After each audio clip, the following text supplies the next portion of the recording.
Hey guys, it's Muffin, and this is the legit easiest comp there is to play in set 6 PBE. I was up all night trying to get to the PBE, and there are so many different units, so many different synergies. This is a really easy one to understand and get started in set 6. That's right, we're talking about Yordle. So yeah, let's jump right into it. Alright, so we start out with a Graves and a Belt, and we instantly get a Vex off of 1/1, which is really good. Vex is a 3-cost Yordle, and so the idea of Yordle, once you get 3 on the board, every turn you are guaranteed to get another Yordle on the board. And if you gold star one of them, it doesn't repeat. It will always give you a new one, and so your first 4 units are normally going to be 3 Yordles and then 1 other bodyguard, which is going to give extra armor onto your Poppy and then whatever your other bodyguard is. So try and make 2 attack Yordles, such as Ziggs or Heimendinger, and then spam them with ability powder items. Alright, and our first augment, which is kind of like a stat that affects our board for literally almost the rest of the game. Celestial's Blessing, which heals all of our units for 10% of the damage that they deal from attack or abilities, and can give them a shield if they're full health. So we actually get a really good start off with a Ziggs, a Poppy, and a Tristana. 2 Tristanas, actually. And like I said, the faster that you get these Yordles out, the more that you're going to be able to get these units to gold star quicker. And Vex actually makes a pretty good tank. Her ability gives her a shield that makes her kind of invulnerable for a while. So even though she's not a bodyguard, she doesn't have like a defensive synergy, she does make a pretty good tank. And instantly a 2-star Tristana. So Tristana's going to be our main attacker. She doesn't do the same thing as she did in set 6 in that she doesn't jump around the board, and she also doesn't get a speed buff from Hellion. So she's really slow attacker. She's not going to be our main carry for the entire combat because she's so slow. Alright, we lose the first couple of combats because we are so weak,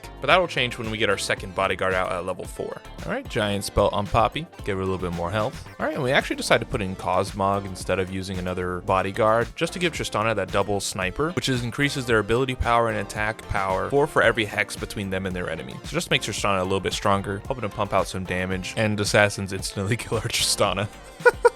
We're bottom fragging right now, but it's okay. It's okay. Even the people in last tend to go almost until dragon in this set, which I think is really cool. You don't die, even if you suck, you're not dying really early on. You still get to play a decent amount and really experiment with all of the synergies. You're not going to die in your first 3 rounds or whatever. I actually do decide to throw in Darius, our second bodyguard, instead, because we are actually just way too squishy. And sometimes it's nice to have a little bit of armor. They get way more armor than knights used to, but they seem to not get as strong as knights used to. Knights used to feel like an impenetrable wall, and bodyguards just die, I swear.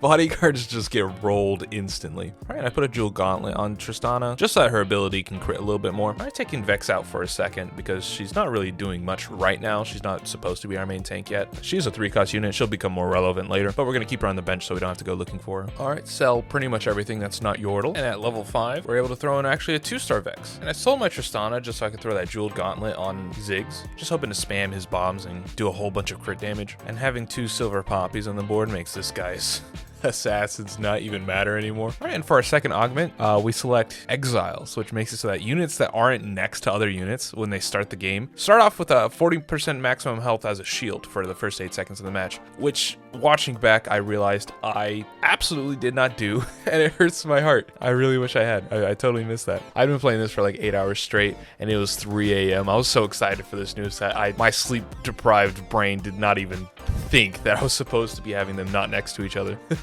But you can see Ziggs putting in the work. His bombs are actually really powerful, especially if you can get him up to 3-star. The main issue is that he's just not fast, so you really have to focus more on getting a lot of defense as well as getting items on him, making it so that it takes a while for people to kill him. All right, Warmog's on Poppy, and we get a 2-star Darius. Ooh, and a Heimendinger. So now we actually do have all of the Yordles, and we're just going to be slowly working towards 3-star and being able to get them all on the board. Because at 6 Yordles on the board, all of their abilities cost 20% less mana, meaning that your Heimendingers, your Ziggs, and just everybody is going to be casting a whole lot more, especially if you're putting mana generation items on them, such as Spear of Shojin that I have on Ziggs. And yeah, we're just going to be able to keep that Poppy alive for a whole lot longer. All right, and level up to 6 just so that we don't have to throw away the Ziggs that spawned. And I tried throwing in 6 Yordles so that we didn't have to have the Darius wasting a space on our board and our bench. It was pretty good because they were casting a whole lot, but also our front line was now instantly so much weaker, so it didn't really work. Though I do think it would work if you had a bodyguard emblem that you could put on Vex. Then you keep the armor on both of those units that are mostly your tanks, instead of leaving Poppy out there to die, basically. All right, 2-star Heimendinger, and I make a Dragon Claw on top of the Poppy. Resistant to magic damage, which seems pretty OP. A lot of people have been wiping my boards with Lux, and I just really wanted to avoid that. Lux seems broken in this comp right now, by the way. I haven't played her yet, but I swear every time I lose, it's because a Lux just lasers the entire board. Basically Vel'Koz, but I don't know, faster?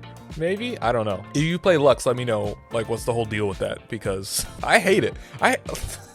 All right, and Tristana clutches this for us. And we're really close to a 3-star Poppy, so I start rolling. Oh, and we hit 3-star Tristana first. And 3-star Poppy, look at us go. And like I said, once you have a 3-star Yordle, the Yordle bonus is not going to give you that Yordle again. So we're not going to get any more Poppies, not going to get any more Tristanas, just Vex, Ziggs, Lulu, or Heimendinger, which is amazing. We pretty much don't have to look for those units anymore. The only thing is that it's one a turn, so it can take a while, but we can pretty much roll down to 40 or 50 gold for the rest of the game. Now, I do just decide to swap out the Ziggs so I can throw my main attack items on Heimendinger. I decide that he's going to be my main attack carry just because he fires rockets as his cast. And I thought having 5 times the chance to crit would be a really good idea over a Ziggs bomb. Danny has a really low mana cap, so he's able to cast a lot more, I think. Now on the 4th carousel, we see a Heimendinger with a blue tier, so that's going to be really good when we get him a gold. That's just one less Yordle that we're going to have to go looking for. And I decide I've had enough. We're going to go level 7 and throw out a 2nd bodyguard, doubling down on how strong our Poppy is. And Heimendinger is doing his job. Rockets everywhere. Oh, it's so good. It's so powerful. He's not a 5-cost anymore, but he's just as good. All right, and for our next augment, we decided to go for Sunfire board, which at the very beginning of combat burns all of the enemy units for 40% of their health over the next 16 seconds, which just as an instant AoE seems pretty powerful. Can't complain about that. All right, and seeing a 3-star Lulu in the shop makes me want to roll for the rest of our 3-stars. And we get to the point where we need 2 of any unit and it instantly becomes a gold star. So in 6 turns, we have a completely gold board other than Click Clank. I actually don't know this dude's name, but we don't care about him. He's only here so that Poppy's good. All right, and a Zeke's Herald on Tristana. Gonna throw that between Heimendinger and our Lulu. And this is where I already see that we're no longer getting the shield because they are right next to each other. Look at them piled up there, wasting a perfectly good shield that they could have been having. I think I was worried about assassins, and they're just not really even assassins in this match. So really just a huge waste. If I had one time machine and I could go back into the past, I would fix this exact moment where I decided to put all of these stupid guys in the corner.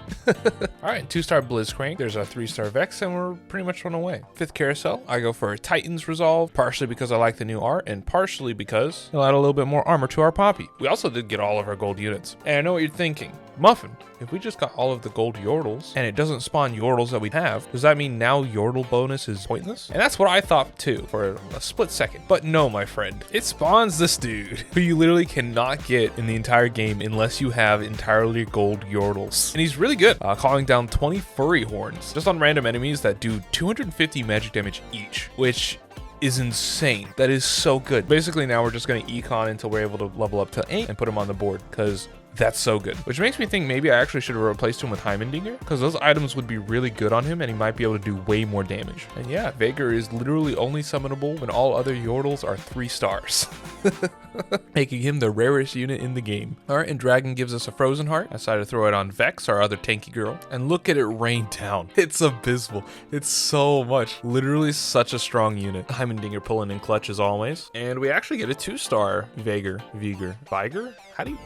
I don't know. Doesn't matter. All right, and we're in top 2. And the 6th carousel, nothing super great. We do magic damage from our Veigar, and he doesn't have any items yet, so I decided to put a Morello's on him. In retrospect, a Warmogs maybe on Vex would have been better. I'm not sure. But honestly, we should have just spread out our units. Knowing that we get a shield if our units aren't touching would have been so much better. All of our units would have been tanky, especially our 3 in the front, our Vex, our Poppy, and our Click Clank, whatever his name is. Just would have been so much stronger, and that's the reason that we're going to get a 2nd place. But for a new set, completely not knowing how to play the comp, I'll take it. GG's, baby. But yeah, that's how to play Yordle. And if you've been playing the Set 6 PvE, let me know what comps you've been playing down below. I'd love to try a bunch of new ones. Thank you guys so much for watching. And I just want to say thank you to everyone who's been liking and commenting on the videos. It's super appreciated. I try and make content for new people. As I'm new to the game myself, I started in 5.5. It was my first set, and I'm really excited for this one. This was a lot of fun. I'm gonna be putting out more videos, so feel free to subscribe if you want to see more 6.0 content coming out soon. And I'll see y'all again next time.